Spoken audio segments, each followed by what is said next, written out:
நமக்குள்ள இருக்கிற விசுவாசம் என்ன கேட்டால், எனக்குள்ள என் ஆண்டவர் இருக்கிறார். ஆமென் சொல்லுமா? அவர் பெரிய தெய்வம்.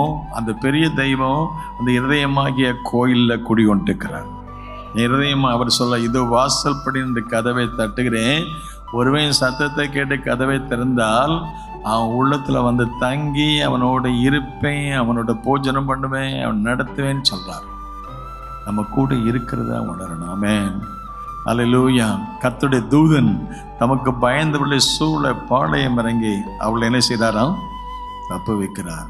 பழைய ஏற்பாட்டில் இஸ்ரவேல் ஜனங்களை காக்கும்படி பகலில் மேகம், ராத்திரி அக்கினி ஸ்தம்பம். உடன்படிக்கை பெட்டி முன்னால் போச்சு.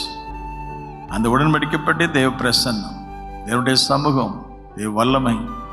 எப்போதெல்லாம் உடன்படிக்கை பெட்டி முன்னால் கொண்டு போனாங்களோ அப்பொழுதுதான் வெற்றி கிடைத்தது. அந்த உடன்படியை பற்றி சுமக்கிற ஆசாரியருடைய கால் யோர்தானிலே பட்ட பொழுது கரை புரண்டு வந்த வெள்ளம் நின்று அவர்களுக்கு ஒரு வழியை கற்றுக் கொடுத்தார். ஆமென். சத்துரு வெள்ளம் போல வரும் பொழுது ஆவியானவர் நமக்காக கொடியேற்றுவார். ஆமென் அல்லேலூயா.